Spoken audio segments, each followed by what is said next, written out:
Well, hello everyone and good morning. Thank you all so much for joining us today for our very first 2024 virtual cultural futures. We're thrilled that we have so many people from all across the state joining us today. We've got folks registered up in Ferry County, all the way down to Vancouver and and up into Orcas Island, and everything in between. So we're thrilled to have you all here today. We want to take a quick moment to thank our sponsors, the Paul G. Allen Family Foundation, ArtSWA, and the NEA. Inspire Washington acknowledges that we and our cultural partners statewide are on the homelands of Native peoples who have lived in this region since time immemorial. We pay respect to their elders, both past and present. We also acknowledge the traditional custodians of the lands where all of our cultural partners live and work. Currently, there are 42 tribes, 29 of which are federally recognized, that share traditional homelands and waterways in what is now Washington state. Some of these are nations and confederacies that represent multiple tribes and bands, and Inspire Washington recognizes every single one of them. We express our deepest respect for and gratitude towards these original and current caretakers and cultural bearers of the region. As a cultural sector, we acknowledge our responsibility to establish and maintain relationships with these tribes and Native peoples in support of tribal sovereignty and the inclusion of their voices in teaching art, heritage, natural science, and providing cultural and creative programming. We pledge that our relationships will consist of mutual trust, respect, and reciprocity. We acknowledge that King County, where I'm located, is on the traditional lands of the Coast Salish peoples.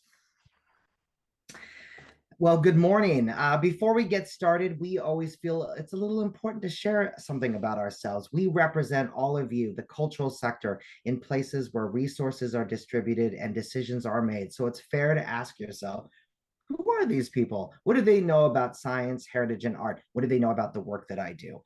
I'm Manny Kowalin. I'm the executive director of Inspire Washington, and I want to assure you I'm not a lawyer. In fact, I'm a creative person just like you. I discovered my creativity in high school. Every day I showed up at school before the rest of the kids because choir started at 7:30 in the morning. I explored theater in my teens, and I was often one of the last kids to leave school because, of course, our performances or our tech rehearsals went beyond football practice. Over my career, I've explored a lot of different roles in theater. I've been a performer, a teaching educator, as well as a director.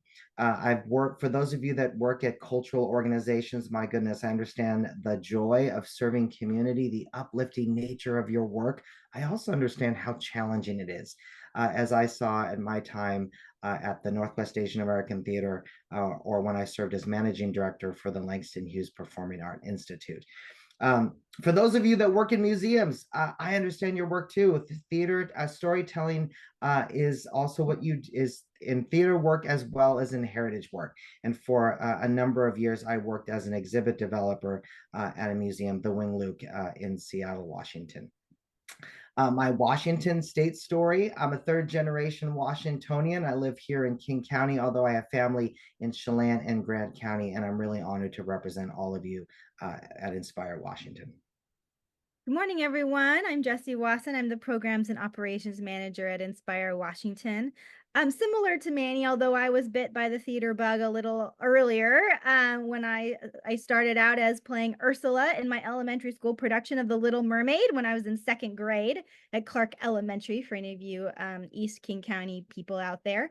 And I was hooked. That's all I've ever wanted to do since then, and all I've ever strived to do. Although in high school, I realized that backstage was where I belonged. So I became a stage manager, went to college for that, and quickly out of undergrad, got my equity card and started stage managing in the theaters of Seattle. I went over to New York for grad school to check out what they had going on over there, but realized it wasn't quite as cool as what was going on back here in the Pacific Northwest. So I came back to the Seattle area and joined Manny at Youth Theater Northwest as the development director. So those of you who write grants and throw galas and talk to donors, boy, do I understand the challenging nature of that work. and how rewarding it is, and also how exhausting it can be. For those of you in the heritage world, I also spent some time at the Jewish Community Center planning family events as well as holiday programming. So those of you who know anything about Jews, we got a holiday every week, every month, so it feels like its own little show, a season of shows every year. But now I'm thrilled. I've spent some time as a company manager at various different theaters as well, supporting artists, doing contracts and things like that. But now I'm thrilled to be at Inspire Washington, representing science, heritage, and the arts. Although I grew up on Tiger Mountain in East King County, my family has lived in the beautiful Methow Valley for many years now. They live in Winthrop, and I have other family that live down in Walla Walla, all across the state. I'd like to introduce next Madeline on our staff as well, is here with us this morning. Hi, everyone. My name is Madeline Dalton. I am the outreach coordinator here at Inspire Washington, which means I do a lot of administrative work, but I also bring together all of our advocates from all across the state so that they can speak to their local elected officials, whether that's at the city level, the county level, the state level, or the federal level. Super happy to be here with you all today. We're going to talk a lot about advocacy, and if you have any questions, you're free to email me. I'll put my email address in the chat when we get to that section of the presentation. Also, Madeline is going to be monitoring the chat throughout the presentation. So if you have any questions throughout it, just pop it in there and she'll be watching that. And then we'll come to some pausing moments and can certainly get to your questions. All right, here's our agenda for this morning. We're going to talk about what Inspire Washington is, what we do, why it matters, and then we'll delve right into the legislative session. We try our best as theater people to make government sound as fun and exciting as possible, so we hope you'll feel the same way. We'll also spend some time talking about our cultural access program. But the main goal of this presentation is to get feedback from all of you. So we're going to be sharing a number of ideas that are going to be hopefully introduced in the next legislative session. And we want to know how you feel about all of them, because if you all are not excited about it, if you're not excited to advocate about it, it certainly doesn't have any legs in the legislative session. So this is an interactive presentation. We're going to have some polls throughout the presentation that we hope you'll participate in. Inspire Washington opens doors to science, heritage, and the arts. This is our mission statement. I'll give you a few moments to read through that.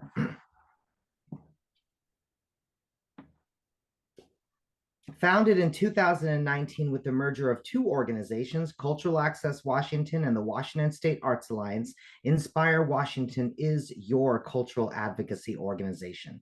We exist to serve every state community, from Spokane to Seattle, from Kennewick to Kitsap, from Wenatchee to Whatcom. We serve communities by supporting all of you, our cultural partners. You are the ones that inspire Washington communities every day in every region through your science, heritage, and arts programs. All of us share common values, passions, and beliefs. Your cultural work adds uplifting value to community life, bringing joy, forging human connections, and inspiring tremendous social and economic impacts. You are not nice to have. On the contrary, Washington needs us now more than ever. They count on us as an essential partner for building resilient, vibrant, and connected communities. Together, we are mighty. Inspire Washington's advocacy coalition combines and focuses the energy of thousands of people and organizations, businesses that provide science, heritage, and arts activities and experiences to every one of Washington's 281 cities and towns. What do we do year-round and everyday? Coalition building. We are connecting galleries in Port Townsend with the Symphony in Yakima and music venues in downtown Spokane. We are building a big cultural team and coordinating with allies like tourism, education, rural investment, and economic development, just to name a few. Advocacy, it's the most important thing that we do for you. Advocacy ensures that someone is sticking up for you, for all of us, the cultural sector, and representing us within every space where decisions are made and resources distributed. Like with members of Congress, when we advocated alongside other cultural advocacy organizations for pandemic relief, and in state government, where we secured the funds, the $45 million that became the Working Washington Round 5 grant program. But what's next? What other resources need to be developed so that your work may thrive? Is it money?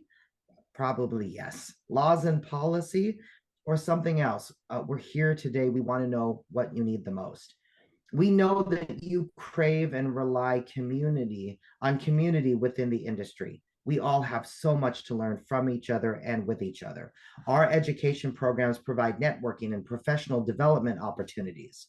And Madeline, our advocacy coordinator, she is always forming advocacy district teams and developing toolkits to make your advocacy and this communications work easier. We are committed to representing science, heritage, and arts organizations across Washington by spending more time listening, showing up in person and virtually, and working in towns and communities across the state. Thank you for welcoming us today. So when we talk about the cultural sector, or when we just say culture in general, this is who we mean. At Inspire Washington, we represent 3 buckets of work. The first being science and technology, which includes nature conservancies, fish hatcheries, zoos, science innovation centers, and aquariums. Our second bucket is heritage, which includes historical and cultural heritage sites, humanities, and the museums. And of course, the arts, which include visual art, literature, music, dance, theater, spoken word, film, non-commercial radio, and so much more. We're so glad all of you are here together, because together we are stronger as a sector. To champion greater support for cultural programming, we must start with building greater awareness. Storytelling is one of the most important things that we do with you and for you. With storytelling, we aim to turn adversaries into allies, supporters into active champions. And when you join this effort, your stories may secure the resources that you need and build greater awareness about what you do and why it matters to your community. Your stories awaken an imagination that our programs often offer more than a fun and entertaining Friday night, although there is great value for that in Washington. In fact, it was stories that demonstrated that science, heritage, and the arts are essential. They inspired the state legislature to create that Working Washington Round 5 grant program, to expand the funds available for Building for the Arts, to form the Tribal Cultural Affairs Program, just to name some of the cultural successes over the last 5 years as examples. Share your stories and imagine what we may accomplish next. Here are some of the stories that I tell as a full-time cultural advocate. Did you know that the arts, the cultural sector, the broad creative economy represents 9.52% of the state's GDP? That is tremendous. That's about $43 billion. That percentage represents more than the construction trade. And when you take this number, here's another thing that's really remarkable about this statistic. When you take this number and you use the same metrics to compare it to other states in the nation, Washington state ranks #1 as far as state percentage of GDP. And what does that mean? It means that we are jobs. It means that we are not charity. It means that we are activity. We generate a tremendous amount of state GDP simply by the events that you do, the people that you hire, the things that you purchase to do your work. And what this number doesn't represent is the tremendous rippling effect of all of your event-based program. When there's a concert, when there's a theater performance, of course, on Main Street, the bars, the restaurants, they do well in regards, they do well additionally from all of that activity. Join us as storytellers and share these types of topics with your elected officials, businesses, local media, donors, and the broader community. At Inspire Washington, we cannot do our work alone. Our partners are woven into the fabric of everything we do. We collaborate with organizations, government, and advocates every day. We are the thread that brings all 3 together and inspires change, creates meaningful experiences that enhance all of our qualities of life. Here's a list of our partner organizations. They are cultural businesses like most of you. We have 112 organizations statewide that invest in the work of Inspire Washington and support cultural advocacy. We are a statewide coalition, and with your help, we can represent every community in all 39 counties. We are a small but mighty team, as you have seen, and we're always looking to have more members join our list of invested partners. Our dues are very modest. They start at only $100 a year. So we hope you will support Inspire Washington and the work that we do, and to continue to present statewide as well as here virtually.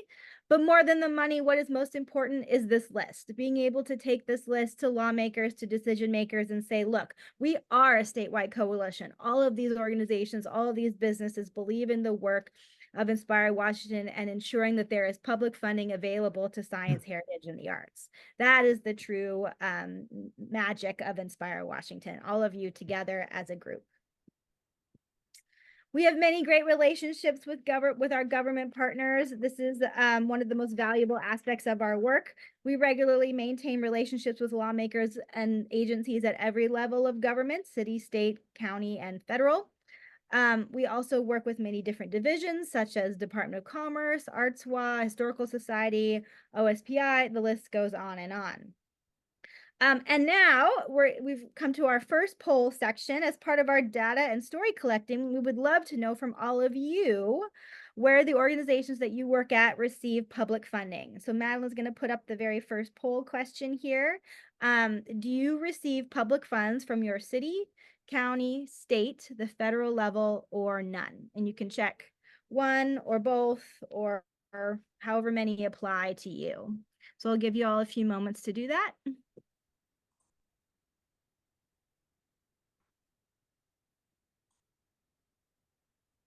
So you'll see in this poll, it has multiple questions. Just focus on answering the first question. I don't know if the results will come through. Oh, they do. Amazing. Yeah. All right. And then we'll talk about the next parts later. Yeah. Well, let's keep the poll open for a little while longer, and I'll keep plugging away at our presentation. And of course, our advocates. I'd like to take a moment to talk about the most important people, you, all of you. None of what we do or accomplish could be done without our advocates. You are the backbone of our work, and we are so grateful for your partnership. You participate in alerts, you sign in and testify for bills, you meet with lawmakers, and most importantly, provide those meaningful cultural programming in your community. And I'd like to take a moment to say congratulations. If you weren't before, you are now a cultural advocate simply by being here. Welcome to the club. It's a pretty great one. Advocacy exists to educate, to enlighten, to illuminate, and to inspire. And advocacy is working in the state of Washington. We have accomplished a lot over the last number of years, but we have a long way to go to make sure that you all have the resources to serve your community. So we're going to need more advocates. And I want to talk about advocacy right now to assure you that it's something that you are able to do and hopefully to inspire you to join us. One thing that I hear in my work all the time is, Manny, like I can't take on and learning a new thing. I learn new things all the time. And advocacy sounds like just one more thing I'm going to have to learn how to do. And I want to assure you that advocacy is something that I believe that you're doing already in your work. So let's talk more about advocacy and make those connections for you to realize that you already are an advocate. Advocacy is leadership. Every day you represent your cultural work, the communities you serve, the people that you work with, and the positive impact you're making on the community. Advocacy is relationship building, like the outreach that you're doing that draws a larger circle of supporters to your work. Advocacy is storytelling. Over 200 advocates from Pacific to Pend Oreille counties shared their stories of hardship and resilience to every member of our state legislature. This work inspired the legislature to create the Working Washington Round 5 grant program, the COVID reimbursement fund, as well as other COVID grants and COVID spending along the last several years. With the Working Washington 5 grant program, we originally asked for $25 million. But after you told your stories, we walked away with twice that much. Show up in Olympia at your city and county council meetings. Reach out to your members of Congress. Tell your story and build a relationship with these decision makers. Okay, I know there's also an elephant in the room. Many leaders think that they're not allowed to advocate because they run a nonprofit, and that's not exactly true.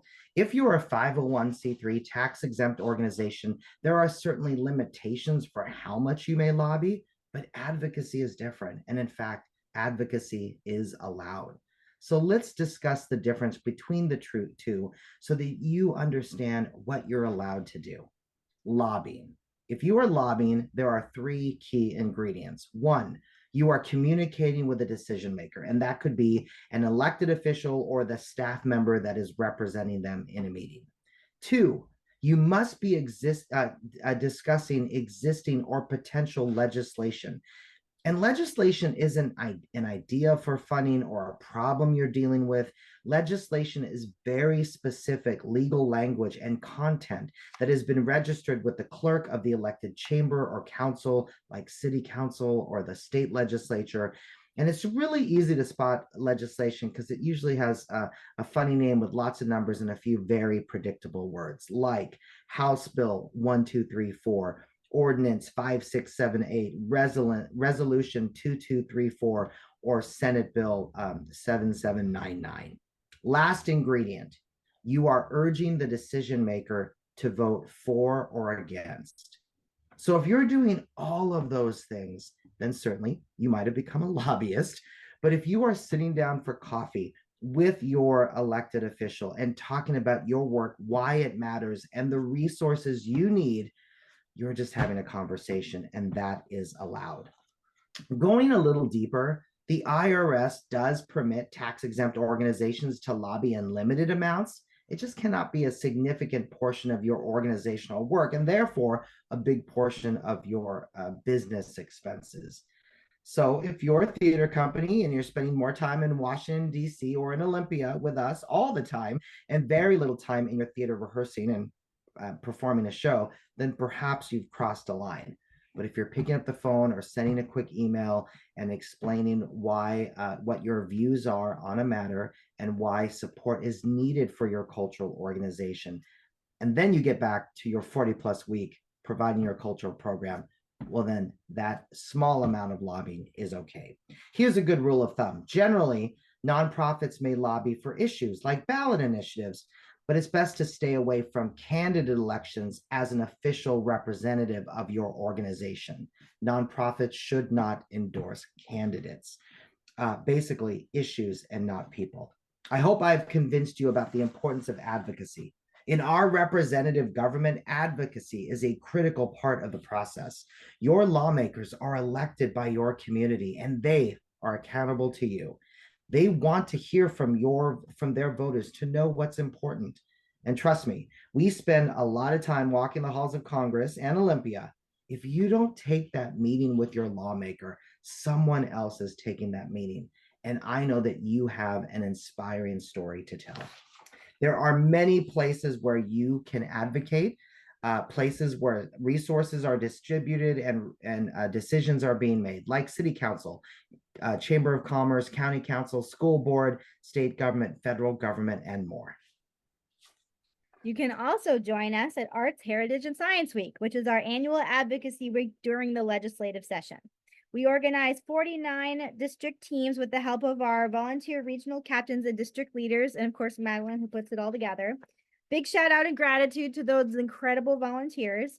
The objective, of course, is to have meetings with lawmakers and talk about the importance of including culture in the state budget and encouraging votes for legislation that we are supporting.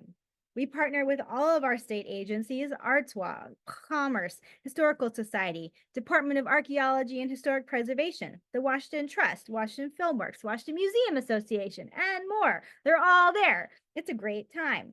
Of course, throughout the week, we also have events both virtually and in person in Olympia. There's opportunities to gather, connect. There's sip and chats and dinners and just kind of fun times. It's a good opportunity. It's a great time to gather all together in Olympia or virtually.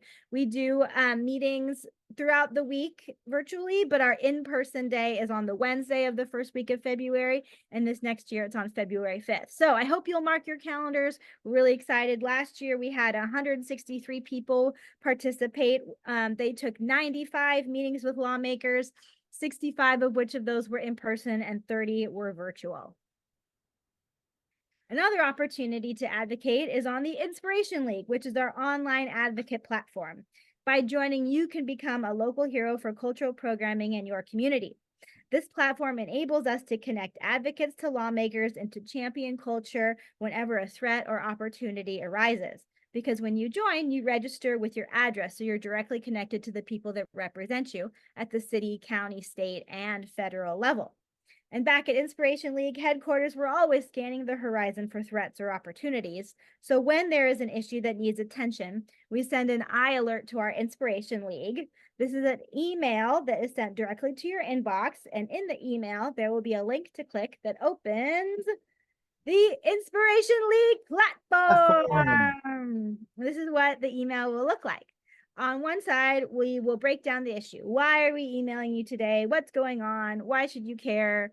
We try to, Manny and I write this, so we try to make it as detailed, but also as simple as possible to understand about what's going on. And then on the other side, there will be a template letter to your lawmaker. This is completely editable. This is, of course, democracy. So it is important that you read through what it is that you're sending to your lawmaker, delete the things you don't agree with, and add a personal statement about who you are and where you come from. They always appreciate that. And then you just enter in your information below and click submit. So with just 2 clicks from your inbox, you have now sent an email to your lawmaker expressing your concern or support for a particular issue. This makes a huge difference. We hope you will join. It's free, it's easy, it's secure. Go to inspirationleague.org. All right, now let's talk about when the bulk of our work happens and when we have an opportunity as a cultural sector to get more support. The state's legislative session. It's the one time of the year when our state creates new laws or when they amend existing laws. This is also when state government invests all of our tax money.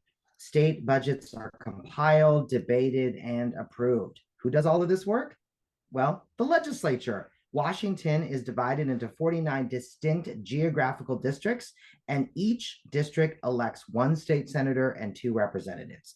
These members work for you. They show up in Olympia with your community's needs and interests in mind. So let's make sure that cultural issues are on their mind. The legislative session begins every January and runs through March or April.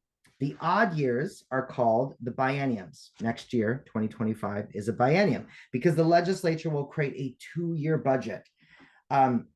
This is when they have the most money to invest. They start with a blank Excel spreadsheet. So this is when we want them to really think about us when they're figuring out where the state will expend their resources.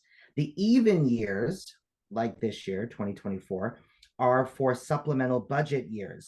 They won't create a new budget. They are still governed by the 2-year budget they created the year before. But like we all know this in business, there's things that happen along the way that need tweaks and adjustments. So they're updating their budget. And they may have some new money to spend, but it's usually not as significant as a biennium. All right, so now I'm going to quickly go over some of the cultural sector wins of the last legislative session. As Manny mentioned, this was a biennium, so it was a shorter session. They weren't giving out or appropriating all of the money that went to the different departments just for staffing and grants. So it's literally just supplemental things that were approved in this last legislative session. So bills. There are thousands of bills that are introduced every year. I think it's like 2,500 or 2,600 bills that are introduced during each biennium. So it's a long list. I'm going to talk about 4 real quick that had broad impact on our cultural sector.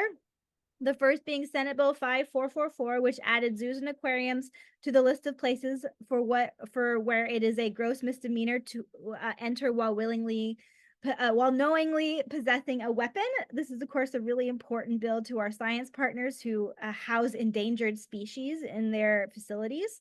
So we're really thrilled that that passed.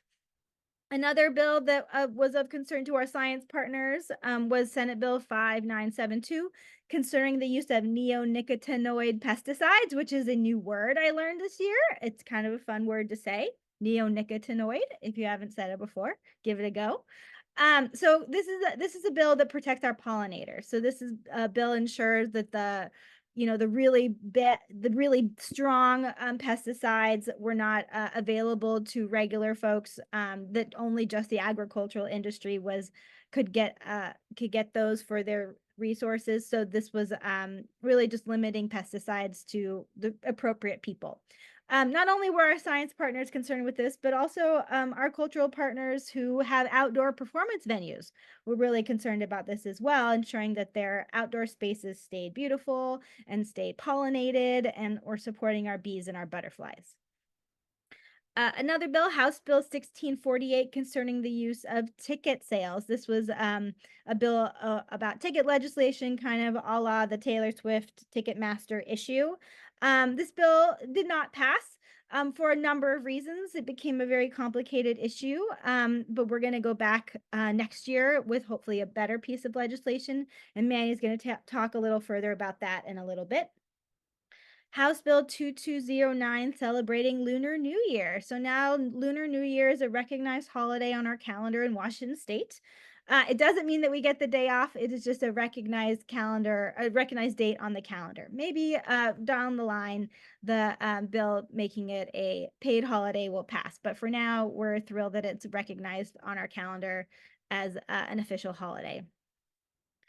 So budget items, like I said, again, this is a short list, right? When you come back next year and we talk about culture, when we do cultural futures next year, this list will be much, much longer because next year is the biennium.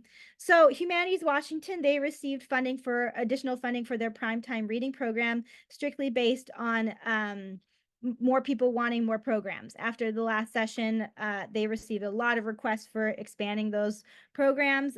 So they asked for additional funding to make that happen, and they received it. So that's great. ArtsWA, our state arts agency, received some funding for arts education research. As we know, arts education is not equitably distributed across the state. There has been no actual study on this done since 2009. We've had anecdotal stories to share for years, but no actual data to prove what we know. So now there's been some funding allocated to continue to do this research just for the 1 year, however. So we will be going back next year to ask for continued funding to continue the research for arts education. The Governor's Arts and Heritage Awards. This is a program that's been around for decades. It honors individuals as well as organizations every year who do incredible work in the arts and heritage sectors. So for years, you would, when you received an award, you'd go to the governor's mansion, you'd have a lovely lunch, and you'd get a plaque, and you'd meet the governor. But now you also receive a grant with your award, which is a great way to help support artists and organizations to continue doing the work that they are. So now you can receive a grant. I think it's between $5,000 and $7,000 when you receive your award. The Governor's Arts and Heritage Awards are open for nomination. I believe it's next month. So take a look at that. If there's someone that you want to honor or an organization that you want to acknowledge, feel free to take a look at ArtsWA's website and nominate your favorite artist or organization. There was 8 public art projects that needed significant maintenance across the state. So there was funding allocated to do that. It was a big year for the Washington State Historical Society as they gear up for America 250, also known as the semi-quincentennial of the signing of the Declaration of Independence. It's been 250 years since that has happened. So there's going to be a big celebration all across the country. All counties will be doing programs in local historical museums. So they were giving some funding to staff up for that and start getting ready for it. There was also some funding allocated for a Jewish oral history project, as well as the First Flight Project, which celebrates aviation history in Washington State. And some small funding was allocated to do a study on the Julia Butler House. Julia Butler was a pioneer in politics. She was, I believe, the first woman to go to Congress from Washington State. And she has a beautiful, she's passed away, but she has a beautiful historic home down in Southwest Washington. And they want to preserve it. So they're trying to figure out the best way to do that and who can do that within the state. So they're going to do a little study to figure that out. Also, the Eastern Washington Historical Society was allocated some funding to make a very important art and heritage acquisition of a bunch of artworks by Howard Belays, who is a Spokane artist. Normally, the Eastern Washington Historical Society, they have collections and they have presentations of artwork, but then those artworks go off to another place. So now these pieces by Harold will be part of the permanent collection in Spokane. We're really thrilled for that. There's also some funding set aside for them to do some repairs to their parking lot, which was greatly damaged in a storm. All right, so now moving on to 2025, that kind of gave you a taste of what we did in 2024, but there are big things coming in 2025. As Manny said, it's a biennium. It's going to be a big year. It's also an election year, so we're going to have a new governor for the first time in a really long time. There's also, I believe, 40 open seats for members of the legislature, so there's just going to be a lot of new people in the session next year, a lot of new people to meet and educate on what we do and why it matters. This is also going to be the first biennium session without additional federal funding. And we as a sector have greatly benefited from that federal funding. So if we're going to continue that momentum of all the funding that we have received this next year, we're really going to need a lot of advocates. We're going to need a big ground game, all of you and 12 of your friends talking to the members of the legislature and supporting your programs throughout the session. All of our state, well, I should say all, many of our state partners have big requests for you this next session. And again, if we're going to get those requests passed, we're going to need a lot of help here. So we're excited to share a number of the ideas that our partners have for this next legislative session.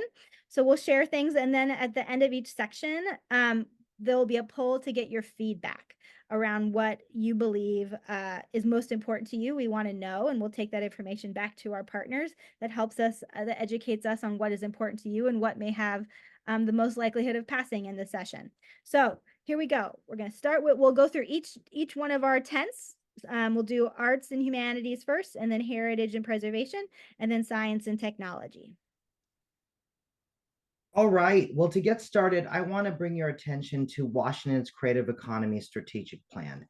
This marks a very different approach to developing cultural and creative objectives within the legislative session.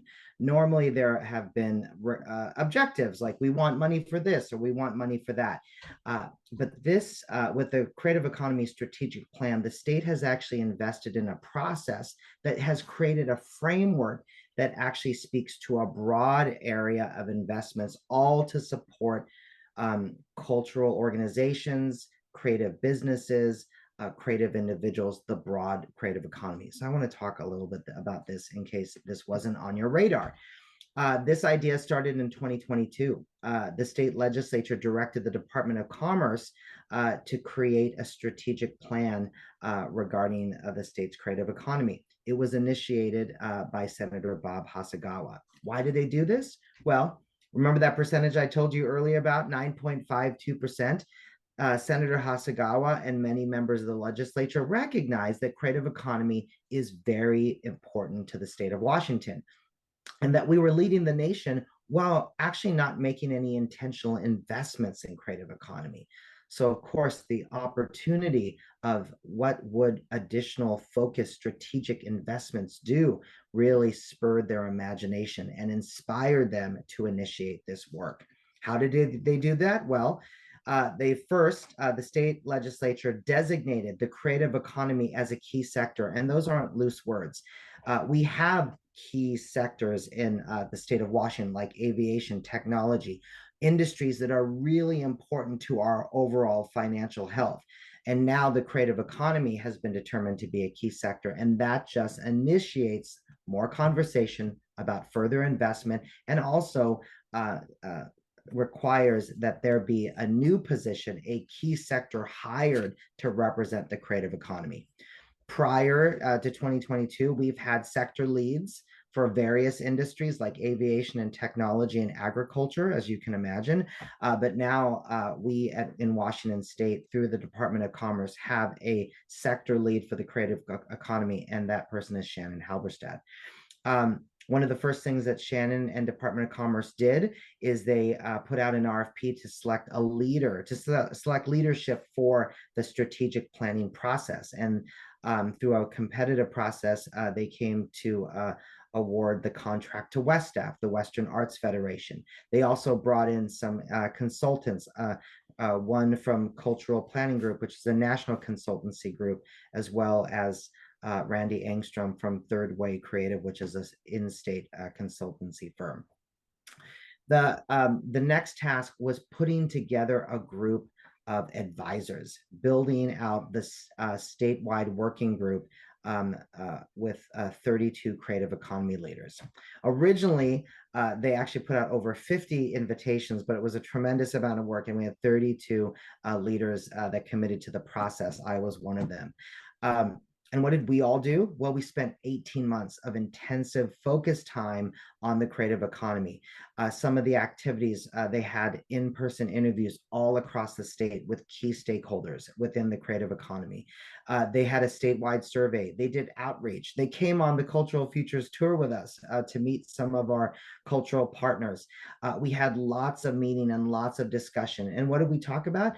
First of all, we need to wrap our brain around what is the creative economy in Washington State? What jobs, what industries draw upon creative skills? And we had lots of discussion about what are the challenges that our creative entrepreneurs or creative businesses, cultural organizations are facing. And therefore, what are some of the solutions that will really fuel their work and drive even more creative growth in Washington? So who represented you on this committee? Here is a list of the Creative Economy Work Group.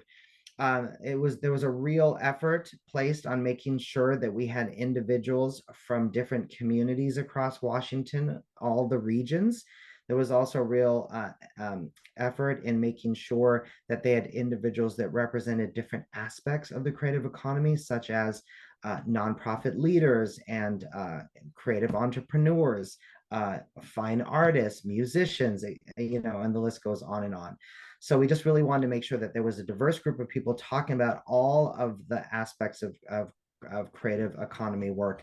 And what did we learn? We learned a lot. There are 376,000 jobs within the creative economy in Washington State. That is incredible. We drive $43 billion of total industry earnings. We also learned that the creative economy was more than what we imagined it would be. Certainly, we knew that the creative economy included writers and authors and musicians and singers.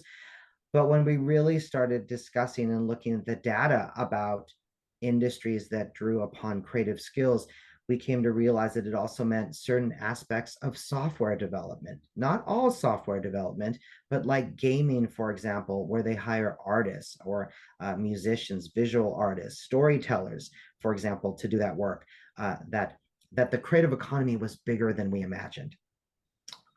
We also learned that the creative economy is resilient. Despite the stresses of the pandemic, we still grew some level of jobs over the period. However, we also recognize that the pandemic created an incredible amount of stress on our creative workforce. And as a result, we have lost creative people. Many creative workers have left Washington State because it's either too difficult or unaffordable to live here, or they just can't find the jobs that they need. We also realize that there's a lot of work that we need to do, that this is still a male-dominated workforce, and that the average salary of $52,000, that there are some places in the state where you can't afford to live a quality life on that amount. And there are also lots of people within the creative economy that are not making that much. So this gives us a lot of conversation and a lot to think about. And what it really does is it creates a framework that we can go back to the legislature and discuss what the needs of the creative economy. And we'll also start to really point towards very specific objectives and requests of money, of policies that we'll be asking from the legislature. And now we're going to send you actually a link so you can read the whole report. It's a lot. We're doing a very high level touch on it today. But now Jesse's going to share more about some of the requests the legislature will consider to support all of your work. Yeah. So at the end of the strategic plan, after they share all this amazing information about what they learned, they put forth 8 recommendations to the legislature of saying, these are the things that we think would be the best ways to support the creative economy. And there are 8 of them. So I'm going to go through each of them, and then we're going to bring up the poll again, and I'm going to ask you to vote on your 2 favorite ones, or the ones that are the 2 most important to you. And the reason we're doing this is Shannon, our friend at the Department of Commerce in the creative economy sector, has asked us to. They are very curious to see what is important to folks all across the state. So, they hope, of course, to do all of these things, but they just want to start figuring out where the priorities are within folks who work in the creative economy. So the first one, expand small business assistance. So this would be things like helping you do your taxes or helping you hire people or helping you figure out how to get a 501c3 status, things like that. The second one is broadband access. That's pretty straightforward. The third is direct state investment. So this would be grants for you to continue doing the work that you do, either through the Department of Commerce or ArtsWA. The fourth would be increased support for ArtsWA's Certified Creative District program. They found this to be an incredible resource for a lot of communities across the state, and they want to grow upon that as far as grants for those who are in the program, and then expand support for communities to get into the program. The fifth one is K-12 career and technical education for the creative economy. This would also include arts education classes. So just more programs, more classes to support our students. The sixth recommendation is high school skills center. So this is really focusing on grades 9 to 12 and recognizing that a lot of these kids are kind of aware of what they want to be when they grow up, so to speak. So this is tapping into the things that they are interested in and expanding upon them and giving them more resources. So perhaps this is, advanced welding skills or specific video game classes or, just more advanced skills for the creative economy at that age level.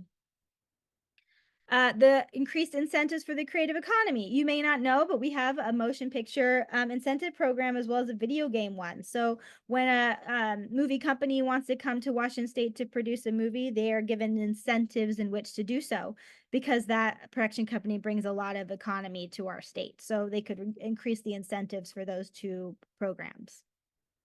The creative apprenticeship program is geared towards folks who are just coming out of high school or college, those who are just entering the workforce. So that could be providing resources for them, such as like an internship with a stipend, a place to live, a mentor, those kinds of resources. It's just kind of helping people at the beginning of their career. I know I just gave a very high level of all of these things in the full creative economy strategic plan that we're going to send to you. It does have like big sections of each of these recommendations explaining more about them. But I hope that gives you enough to vote on which two is most important to you. So Madeline, she's going to pull up the poll once again, and you can select the two that are most exciting to you and or your organization. The poll is still open, and if I relaunch it, it will take away all of the data. So it's still there. If you're having any issues finding it, let me know. Great. That's the second question, so you can just kind of scroll down and get to that one next. All right, I'll let you do that, and then we'll keep plugging away here. Oops. All right, this is when we start talking more about other ideas for objectives in the legislative session. So let me tell you where we are in the process, and then I'm going to go through this list. At this time of the year, we have talked to a lot of our cultural partners, like ArtsWA and the State Historical Society, all those organizations that serve our statewide fields. And they've shared what they're imagining for the legislative session. At this point, it's still very conversational. It's just ideas.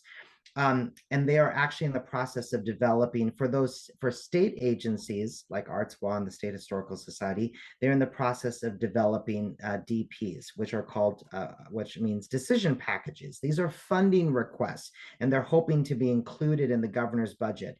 But we won't really know what is included in the governor's budget until it is released at the end of the year.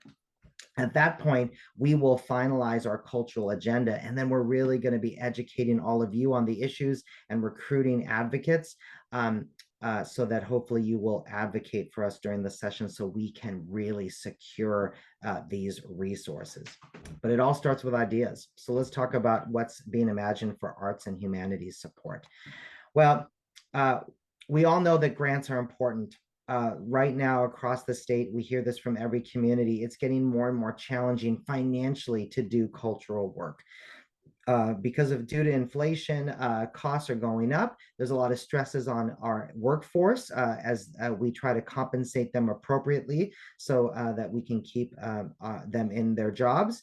And of course, there are challenges with revenue. So therefore, every time you are able to apply for a public grant, as well as all the other fundraising you do to really cover the cost of your vital work is really important. But here's what we also know is that ArtsWA is having to reject 70% of grant applications due to a lack of funding. 70%. And we know that those rejections are shared statewide. There's not a certain part of the state that's being funded while another part of the state is not. There really is just not enough funding to go across the state, and we're seeing that effect all over the place. So what is the imagination? Well, we need to get more funds. We need to push the legislature to invest even more deeply in your arts and humanities program. And let me tell you what that looks like. Currently, the state of Washington is funding arts and creativity at approximately 87 cents per person. That's how they come up. That's the level that we're getting funded. And that's the level that's leading to 70% of rejected grants. ArtsWA has run the numbers, and for them to actually fund every eligible application, they need the state to increase their investment from 87 cents per person to about $2. However, we also want everyone to receive a meaningful grant. And that's why the conversation also even reaches a little higher to a potential objective of asking the state to increase state arts funding to $3 per capita per person. That will be a huge lift and a lot of work. But we know that it is absolutely necessary to ensure that every one of our cities and towns is supported by investment in the states by the State Art Commission. One thing that's really interesting about that amount too is to know that when we're talking about $3 per capita, it's actually just reaching closer to the national average, which is around $2-ish per capita. So it feels very dramatic and it feels really big because it is, but it is reasonable investment for Washington to make in all of your programs. All right, moving to the next thing, ticketing legislation. Yes, Jesse touched on this a little bit earlier. Certainly, everyone trying to purchase Taylor Swift and Beyonce tickets grabbed a lot of attention. We saw the skyrocketing prices as third-party sellers intercepted the markets and really tried to jack up the prices so that they could profit more than the artists themselves. And that is wrong. For Inspire Washington believes that the vast majority of ticket revenue needs to go to the organization producing the event, the venue, and therefore more money for the artists on stage. And the fact that these other sellers are intercepting the sales and trying to make more money off of the events than the producers is insidious. And the way that they do it, the way that they create ticketing software that intercepts sales, the way that they really deceive customers about who they're buying tickets from, and the way they actually sometimes sell tickets, speculative tickets that they don't have in hand. This all needs to be regulated to make sure that the power stays with the event producer and the venue. So, ticketing legislation, we were part of a coalition around ticketing legislation in the last legislative session just earlier this year. That bill ran its 2-year cycle. It did not get approved. It became really complicated legislation. There were lots of people advocating for their different points of view and their different needs, such as the sports teams and StubHub, as well as us with the arts and cultural sector. In the end, we were grateful that it didn't pass because it didn't quite really reach the high level, the high standard that we had for that bill to really address our needs. So we're going to be back at it again. We believe that speculative tickets should be banned. Consumers should not be sold a ticket that the seller does not have. and also that bot enforcement needs to happen to ensure that tickets don't skyrocket to a point where events become really unaffordable and organizations suffer huge losses as they're not actually able to meet their accessibility objectives, as well as actually get most of the money that's being sold for the tickets. So we will revisit this legislation next year. There is some movement afoot in the federal government with a bill called Fans First Act, and we hope that the federal government will solve this problem, and therefore federal legislation will have effect all across the United States and here in Washington State. But until the federal government can pass that legislation, we're going to work in Olympia. More funding for public art. The state has a huge asset. It's our state's public art collection. There's public art in state-owned facilities, state-owned parks all across Washington. However, the state really does not have the appropriate amount of funding to maintain those pieces of art that may suffer from weatherization or maybe damage. So ArtsWA wants more funding to maintain their public art collection. Arts education research. We know that arts education is not equitable in Washington State, that it really matters what school a child goes to, what town they live in, which district they're in, and what resources the community has as far as teachers. And Inspire Washington wants to be an agent for change in that with all of our other allies. But right now, all we have is anecdotal stories. There hasn't been a study done since 2009. So we need to come in with data. We need to be able to talk to a lawmaker that is representing Ferry County and say, here is what the students in your very specific schools get.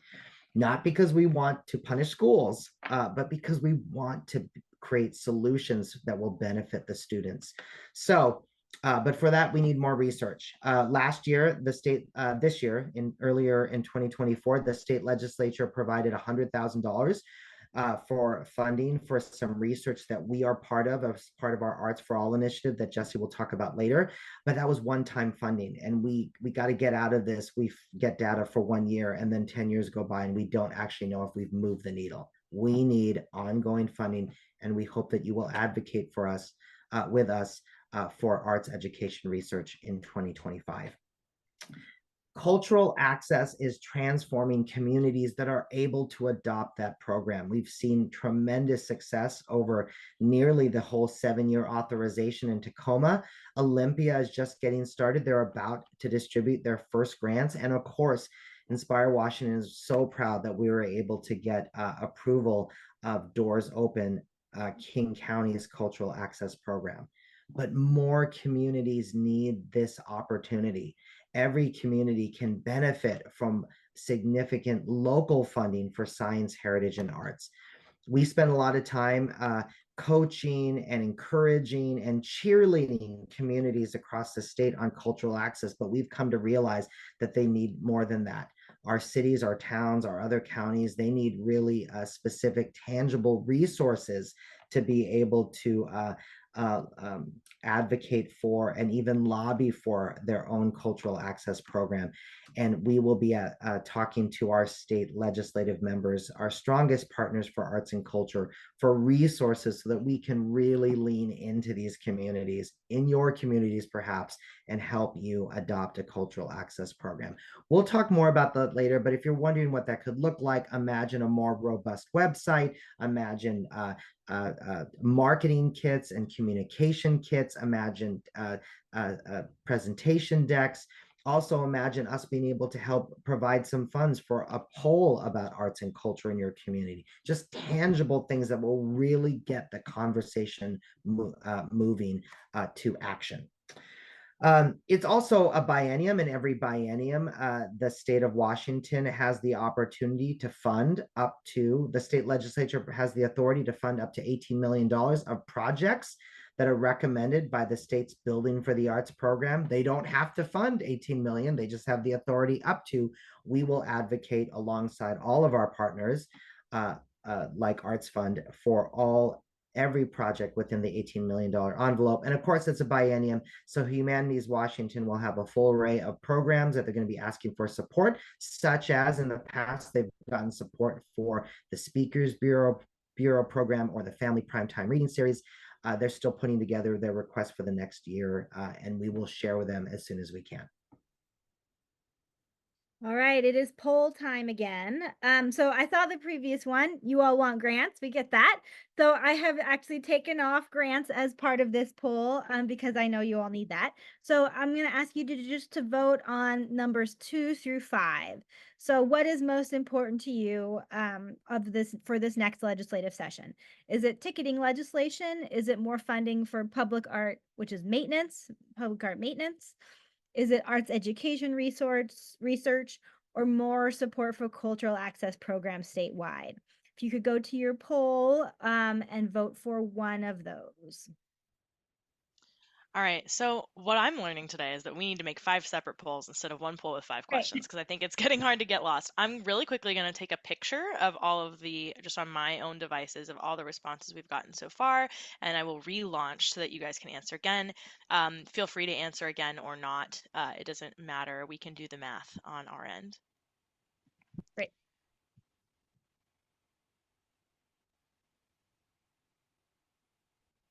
All right, the poll has been relaunched for everybody.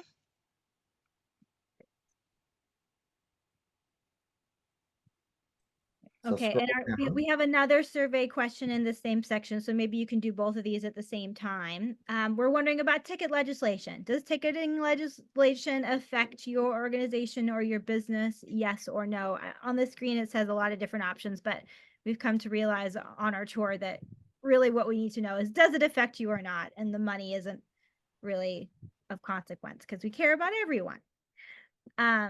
So yes, go ahead and vote on if ticketing legislation affects your organization as well. And then once this one is done, Madeline, you can close it and then relaunch it for the final question. All right. Manny, back to you. All right, and now we're going to talk about ideas we're hearing from partners that would, in regards to objectives that would support heritage, history, and preservation work in Washington State. So we're really grateful and we're and happy that Washington State has ArtsWA and a program that funds arts and creativity. However, we don't have a similar program for our partners that provide heritage work and celebrate Washington State legacies. There just isn't. We were really, during the last several years, we were able to champion very specific pots of funding, like Working Washington 5, which heritage organizations were eligible for. But as far as that same kind of ongoing programmatic support, that is an aspiration that we really need to start to fulfill. Because in Washington State, there are over 800 museums and historical societies. And since we have 381 cities and towns, that means there's at least one, more likely 2 to 3, in every community in Washington. And we really care about serving communities. So here's the idea. What about a new grant program for operating grants for heritage and cultural orgs as part of America's 250 commemoration? There's a tremendous amount of momentum and excitement around the semi-quincentennial, and therefore, why don't we jump on that and create this grant program for the America 250? And then once we've created this program, let's keep our foot in and let's track all the data. Let's demonstrate why it was a really great investment of the state. And then the next biennium, we can talk about moving that grant program forward. But this is how we get started. So our friends at the Washington State Historical Society would be thrilled to run this program. They're considering this. They've been hearing from a lot of their partners. Our friends at the Washington Museum Association, they're wrapping up their Museum Connects program, which has been a broad survey effort for museums. We were thrilled to be able to help advocate for the support for that program. And now it's time to really just get funding out to our museums. So this is an idea that's under consideration, and we hope to share, and we will share more with you about this later. And if we pursue it, we hope that you will advocate for heritage across Washington. It's also a biennium, so therefore the full slate of heritage capital projects, which is capital funding for places that tell history and celebrate Washington state legacies like museums and archives and societies. The legislature has the authority to fund up to $10 million of those projects. They don't have to, but we will be advocating for every single project within the $10 million authorization. It's also a biennium, so therefore, the state's historic capital grant program will be looking for a renewal of funding. This is the program that is dedicated to the preservation of our state's historic theaters, courthouses, barns, and cemeteries. Of course, these are old buildings. They have significant accommodation issues.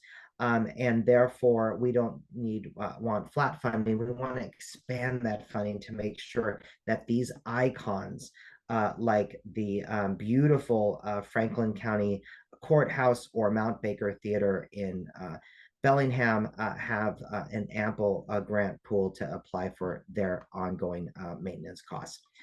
And here's something that's probably new to you, and I want to spend a little time talking about House Bill 1386.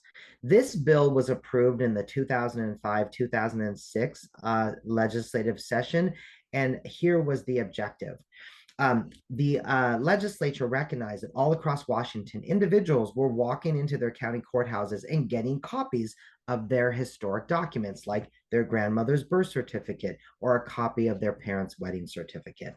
And at the time, the legislature recognized that they did not have a grant program for local history museums and heritage societies and archives.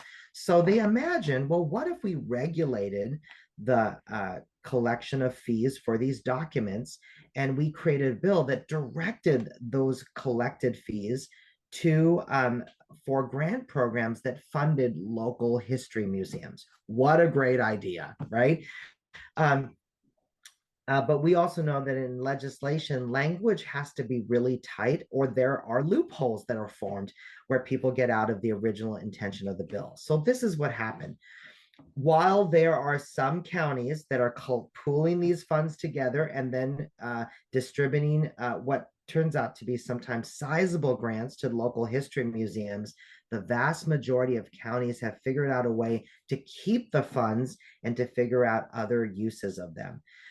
For example, many counties have a backlog of historical paperwork that they want to digitize. So they were able to take the language within that bill and go, oh my gosh, we can use this to digitize our collection. Certainly, that is a really important task, but county governments have streams of funding, public funding that they already receive, whereas the vast majority of our state's historical museums are volunteer driven and do not have much access to public funds.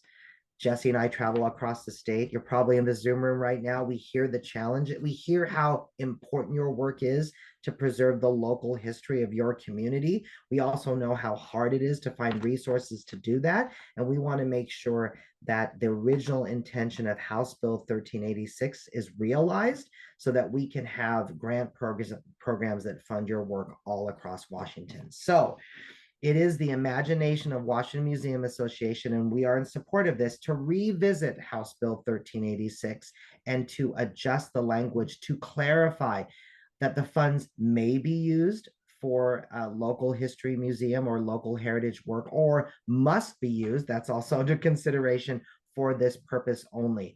And I hope that you will advocate for this, because again, so much of our vital stories are told in these local museums. They're all across Washington, and those organizations need more support to continue this vital work. It's also a biennium, and therefore Washington's wildly popular Main Street program, which infuses funding into our to create vibrancy on Main Street all across Washington, from Port Townsend out to Prosser. So that funding will be renewed as well. All right. Our partners at the Washington Museum Association would love to know, Have you heard of the Bill 1386 for document fees for historic preservation? This is our final polling question. So Madeline, you can put up this last one. I know it says on the screen more details about this, but we've also learned that really it's a yes or no question from most of our partners. Have you heard of this? You will be hearing about it more if you haven't already, but we're just curious as to like what kind of education that needs to be done across the state. So that final poll hopefully is up now for you to complete. Great. All right.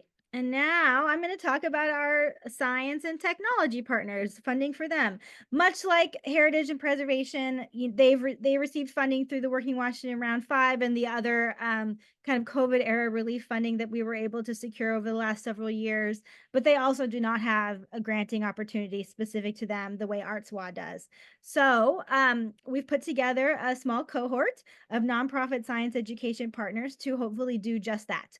We're working together to present a granting opportunity that we hope an agency will fund and then help distribute. So if you are a nonprofit science, heritage, and arts organization, if you are a nonprofit science education organization and would like to join this cohort, we've got folks in it from Stone Rose Fossils down to the Reach Museum in Republic, or in Reach Museum down in Tri-Cities, and the Port Townsend Marine Science Center out of the peninsula, and a whole bunch of organizations in between. We'd love for you to join us. You can email me and just to get on that Zoom and learn more about what we're doing. We also know that a number of our science organizations are going to have significant capital requests this year, so we will support them in those as well. And they often have some appropriations or bills or policies that they submit as well, and we will support those as it makes sense within our agenda. We don't have a poll for this just because it's kind of an open-ended question, but if you are a science organization or know about science organizations and you have a new idea or a better idea about how the legislature can better support science education, I would love for you to put that in the chat, or you can email me those ideas. We'd love to support our science partners at a greater extent this next legislative session. All right, how can you participate in all these ideas? So we've shared all these great things. You know, a number of them will be part of our agenda next year. Some may not. But now that we are in kind of summer era, off session time, this is a great opportunity, if you are excited about some of these ideas, to start meeting with your members of the legislature. You have 2 representatives and a senator who are in their home districts right now because they're not in session. This is a great opportunity to just send them an email, ask to have coffee with them, or bring them down to your venue. Maybe you have an exhibit opening or a show opening coming up. Let them meet your community, see what important role you play in your community. It's really simple. We can put the link to the roster. Madeline, I bet you can find that, to the members of the legislature as well as their legislative aides. Just send them an email, invite them to come to a show. I'm sure they would love to meet you if you haven't already. Building these relationships are so important because right now, as I said, we're in off session time. There's nothing to specifically ask them for. It's all about education and just getting to know them, because down the line you may want to ask them for something. So figure out what their kids' names are, what dog parks do they go to, build a relationship with your lawmakers. This is also an election season, so we encourage you all to vote with culture in mind. Learn about your candidates. Perhaps you even hold a candidate forum or a candidate event in your community. This, of course, does not mean you're endorsing. This simply means you're inviting candidates to come to a public event so that they can talk about how arts and culture is immersed into their platform, and you can learn more about them. So that would be a great way to ensure that you're voting for candidates that actually care about science, heritage, and the arts. At the very least, join the Inspiration League, as well as encourage your community to join the Inspiration League. It's so easy. This is a great way for us to start building our advocates for the next legislative session on an online platform. You can go to inspirationleague.org. All right. All right.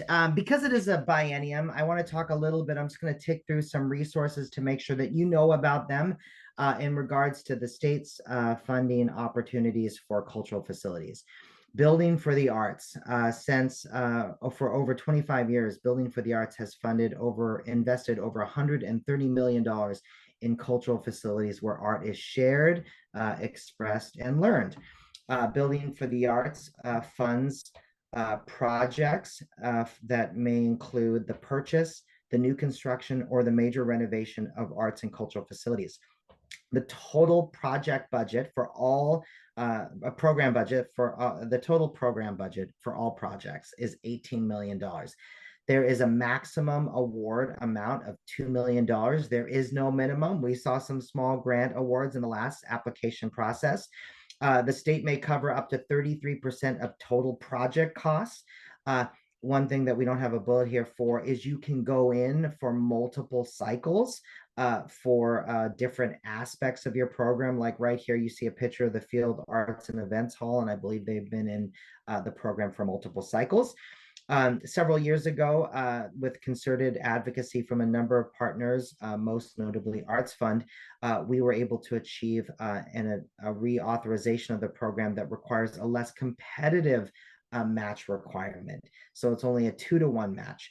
Applications are coming up. Oh my gosh, they're due in less than a month on June 27th. If you want to learn more, please go to Google, Department of Commerce, Building for the Arts. You're going to find the page really quickly. On the right side, there's the staff information. Reach out to them and talk about your program. If you're not ready this year, that's okay. The application will come out in 2 more years. This is a great time to start envisioning your program. We know that capital projects require a lot of planning, a lot of getting ready. So this is a great time to get started so that you're ready with a strong application in 2026.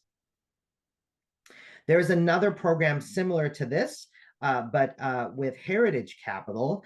This program really invests in facility where Washington legacies are shared and histories are told. So therefore, these are capitals for historical museums and archives in society. This program has a maximum authorization of $10 million. That breaks down to a maximum grant award of $1 million, but no project is too small. Final proposals are just a week away. So I hope that you're working on this. And again, like I said before, with Building for the Arts, you may not be ready, but capital programs require a lot of planning. So this is a great time to reach out to the administrator of this program, the Washington State Historical Society. Talk to Jay, share more about your program, and get ready for the next cycle that will be in 2026. There is one more cultural facility state program that's called the Historic Theater Grant Program. It's the newer of the 3. This program was created several years ago. It recognized that across the state of Washington, we have 85 theaters that are over 50 years old. And the deferred maintenance on these buildings exceeds $50 million. But these are really important facilities. They are icons to the community, like 7th Street Theater in Hoquiam, or Capitol Theater in Yakima, or the Paramount Theater in Seattle. We're grateful that the state is recognizing the need to invest in these buildings, but at $515,000 in the last biennium, that wasn't enough money for us to really significantly chip away at the deferred maintenance. So this program will seek reauthorization and replenishment of funding in the next legislative session, and applications will probably come out in later 2025. And we hope to, down the road, be able to really focus on this objective of getting more funds into this valuable capital program. So now I'm going to talk about an opportunity that you may not have heard of. It's called the Local and Community Capital Projects. These are reimbursable style grants that are for government agencies or things like, a city-owned building, as well as nonprofit organizations of all types. So this also can include your local food bank, or Boys and Girls Club. So it's not specifically for science, heritage, and arts programs. So it's a much wider net. It is distributed by the Department of Commerce within the capital budget, and the amounts of this project, of this grant opportunity, range based on the year, because this comes from the funding comes from the state selling bonds, which really kind of depends on how they feel every year. So it's not tied to our taxes, is what I'm referring to. As I said, they vary. We've seen some projects as small as $50,000, but actually even as large as $5 million during COVID eras. But generally, it's in the like $500,000 to a little over $1 million is generally where we've seen the projects. But during the last biennium, the total amount of all of the local community capital projects amounted up to nearly $1 billion. 1B. To qualify for this opportunity, you must have a capital project. So they don't fund operating support. They don't fund salaries. It is specifically for a capital project, something like ADA compliance or HVAC system or a new roof, something like that. You have to have site control, meaning either you own the building or you have a lease for a minimum of 10 years. You also, because this is a reimbursable style grant, you also must be able to front the cost and then you submit for reimbursement. However, there are some things that you can do around this. They allow you to include up to 4 years, 2 years prior and 2 years in the future. So what you can, in your project, you can include things that you've already paid for if you've done them within the last 2 years. And then as soon as you get awarded, you can submit for reimbursement for the things you've already done and already paid for. Use that money as kind of your fronts to do the next project within the next section of your project. And then once you do that, apply for or submit for reimbursement. So you can kind of feed yourself along with past money. I highly encourage that route. The other thing to know about this is it is not a formal grant opportunity in the sense that you go to a website and you apply for it. You must be sponsored by a member of the legislature. So one of your 2 representatives or your senator must sponsor you through this program. So how do you do that? You build a relationship with your member. So you meet with them, you talk to them, you get them excited about your project, you bring them to your venue and show them the things that you're thinking about, and then they will sponsor you through the project. So the nice thing about this is there's no matching requirements. It is strictly grant funding. But the more challenging part of it is that you have to be sponsored. You have to work with your member of the legislature. You have to get on their list. And like I said, it can really vary as to how much they're able to give out per year. But yeah, you got to work with them. And we can also help you if you need support kind of building that relationship and fostering that connection. We can certainly help you with that. We've done that for a number of organizations over the past couple years. So reach out to me if you have any questions about that. Quickly, I know we're running out of time. Arts education. This is our initiative. It's called Arts for All. It's our collective impact project that we do jointly with OSPI and ArtsWA and many other coalition members across the state. We've received 2 NEA grants to continue to do this work, and we're so thrilled. We've been working on creating a public data dashboard that will be launched on ArtsWA's website in July. We will be now one of 35 states who have these public dashboards in which anyone can see what their district provides for their students.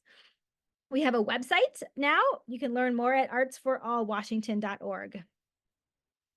All right, now we're going to wrap up by talking about the Cultural Access Program in Washington State. All right. I know that this is a room with a variety of people from different places in Washington. Some of your communities may have cultural access programs and some of them may not. But so what we're going to do right now is we'll kind of try to straddle both of those perspectives and just talk about the program as a whole and speak a little bit about what we know around the programs in King County, Tacoma, and Olympia. Cultural access is many things. It is a state program. It is an opportunity to expand funding at the local level significantly to support your science, heritage, and arts programs. There's a long history to cultural access, and let me share a little bit more about how it came to be. In 2015, the state legislature created the Cultural Access Program. Essentially, what they did with this legislation is they granted their taxing authority to cities and counties for the purpose of expanding at the local level cultural funding for science, heritage, and the arts. Cities and counties have the opportunity to adopt the program, and if adopted, it would increase base sales tax by 0.1%, or they have the opportunity to have to collect an equivalent amount through property tax. What does that mean? It's 10 cents for every $100 spent. It is a very small amount of tax. Our studies show that the average household that has a cultural, that is paying into the cultural access tax would pay somewhere between $20 and $40 annually for everyone in their household um, for the program. So it's very small. But of course, when you start counting up all those households, it starts to amass a significant fund at the local level to expand programs for science, heritage, and the arts. How is the program adopted? Well, city or county council are the authorizers for this program. Um, they are the ones that will have to enact a public process and a conversation with the community to determine how to invest these funds, what the purpose of these funds are for, what the objectives and the outcomes will be. And then after the public process, the city or county council has the opportunity to either refer the issue through ordinance to the public for a vote. That could be the determining factor for whether cultural access is adopted, or because of our hard work in the legislature, Inspire Washington was able to expand the authorizing options to include councilmanic authority. And what that means is that the council may also decide that they're going to vote on it after the public process within their chamber and enact it for their constituents. Those are the two choices. Now, cultural access is often a conversation about money, and I understand why. Your work is really important, but you also are, all of our cultural partners across the state are horribly underfunded and need more resources to do their work. So even though cultural access can generate significant funds, it is, for example, in King County, since it was enacted on December 5th, King County will be collecting about $72 million worth of funding this year and $100 million next year for cultural nonprofits. It isn't really just about the money. It's really about the impact that our cultural programs can have on community and how this infusion of funding can address lack of access. So let's talk about why this program is important and what the legislature was thinking when they created cultural access. They know that all across the state of Washington, cultural programs are uplifting, but not everybody is in the audience or on the exhibit floor. And there's a lot of reasons for this. Often it has to do with cost or transportation. Geography plays a lot into a person's access to science, heritage, or the arts. So imagine having a funding program that really is there to address issues of access to make sure that everyone in the community is engaged in your cultural programming. The cultural access legislation also requires that every program have a component that serve kids in public schools.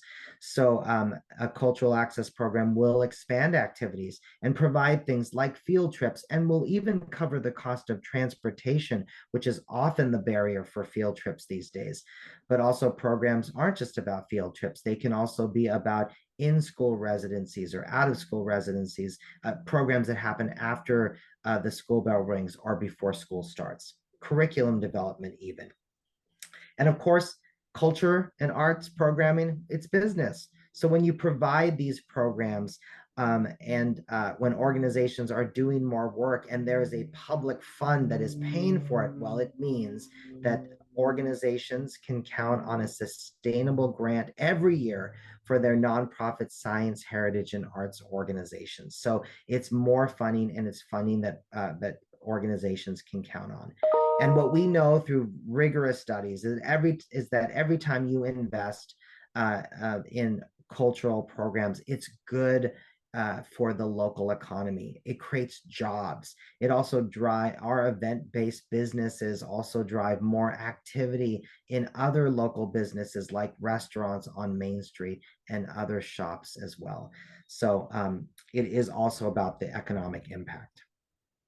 So how does it work? Well, there's a lot of steps that are required to enact and adopt a cultural access program. So I'm going to bake it into some really high level main ideas and milestones. So first, cultural advocates and elected officials start a conversation about their community.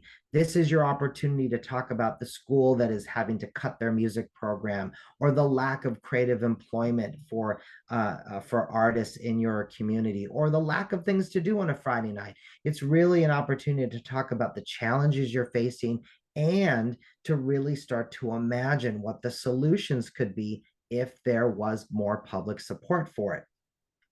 These conversations will eventually crystallize into a funding plan that really speaks towards what the opportunities are, but most specifically, how publicly collected taxes, this cultural levy, is going to invest in the needs and your community's cultural vision. Eventually, these conversations become a political process. Cultural access requires legislative action. So therefore, your city or your county council will enact a process within their chamber. And throughout the course of the process, they will draft and develop an ordinance that they will move to adopt. And at adoption, they will either decide how they're going to approve this, local political realities and just kind of the viewpoints of those council members will determine whether they will refer it to the voters, which will then start a public campaign to support the vote, or if they want to approve it in chamber. And then it takes a few months. Most recently we saw that Cultural Access Doors Open program was approved by King County Council on December 5th, but it took a while, several months, one whole quarter to be able to reset all those debit card machines and to start collecting expanded taxes. And taxes did not commence, tax collection did not commence until April 1st. And then, of course, at this point, the program becomes real. A program administrator that was identified by the council, who will distribute the money, who will do that fairly, well, they're going to start building out a program. They're going to be creating applications and figuring out a funding process and also getting kind of their business in order about distributing these funds. All right, so once a cultural access program is created in a community, who is it that can tap into those? Well, you must check 3 boxes. You must be a 501c3 nonprofit organization. You must have a mission in science, heritage, and the arts. You also must be providing public programs so that anyone can participate in your activities. You cannot be a state agency or a city government. They want to avoid double dipping with the cultural access program.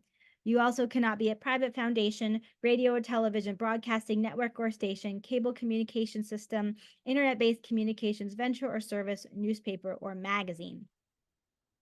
Here is a little brief history of cultural access, all to say that it's not a new program. It's been around for quite a while. It started in Washington State back in 2006 when the Puget Sound Regional Council went to Denver, Colorado, and saw inspiration in their cultural access program, which started in the early 2000s. They thought it was a great idea, put forth some legislation. Of course, it takes a couple years to get things like this done. So in 2015, Senate House Bill 2263 was passed to create the Cultural Access Law program in Washington State. In 2017, King County went to the vote for the very first time and narrowly lost by 4,500 votes. In 2018, Tacoma created their cultural access program called Tacoma Creates, and it passed with a rousing success of 67%. 2022, Olympia became the second program in our state with Inspire Olympia, and they passed with 58%. Their program was really driven by the school board and the mayor, which got really excited about the opportunities for their students. And last year in 2023, as Manny said, after 3 years of diligent advocacy, we were able to pass House Bill 1575, which expands the authorizing authority for cultural access. We know that after learning from King County, doing a public campaign is very expensive. It cost King County $2 million to do that campaign. Not to mention all the time and expertise and energy it takes that now cultural organizations just do not have post-pandemic. So providing this new authorizing option was really important for us, for all communities across the state. Using that authority, Doors Open, which is King County's cultural access program, was passed on December 5th with unanimous support in the King County Council, becoming the first county program in Washington State. So how do you get started? Well, first of all, again, I'm talking to a broad group of people here. So if you're not in King County, you're interested, and we talk to so many communities that are interested in cultural access. One, you build a team. You can't do this work alone. You also have important work to do within your science, heritage, and arts business. So you're going to have to build a new coalition that's really focused on the future, on changing the way your organizations and your communities are funded for science, heritage, and the arts. So build a team, get people together, get and start educating them on cultural access. Get members of your board or the other arts organization down the street. And then it's important to identify your champions. Who's going to really be able to have the influence to lead this forward? Champions on your city or your county council. Somebody who also, is a former board member or appreciates arts and culture, is always there when you have your performance. Also, champions in the community, people who have the right kind of influence to really that will really drive this process forward. That could be a school board member. It could be, a head of your local Rotary. It could be the best friend of your city council member. You're going to have the hard and fun conversations. The hard conversations is talking about the taxes. No one wants to talk about taxes. But often you just have to really get over that conversation to make sure that they are educated and to know that it is tax is kind of creates a lot of buzz, but we're not talking about the type of tax that was collected when you built your local school or had to build a new city hall in your community. We're talking about a small, modest tax. And this is where the fun conversation starts.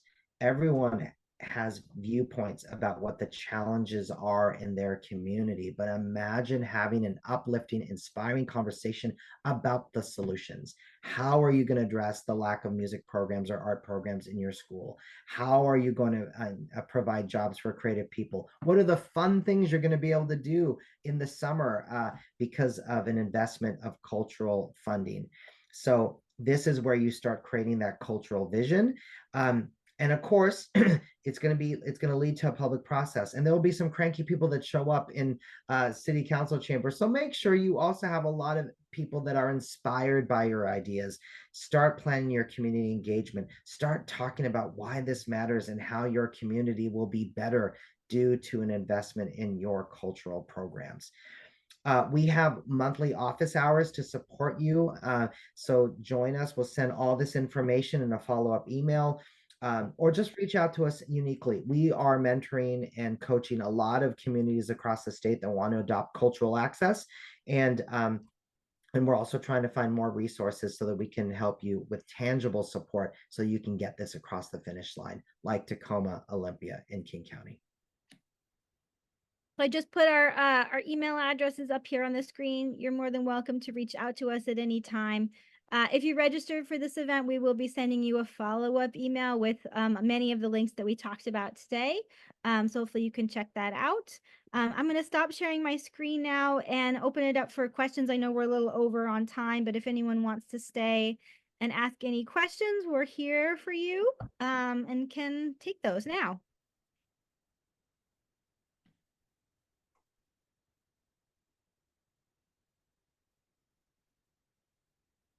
Thank you, Kari. Thank you, Richard.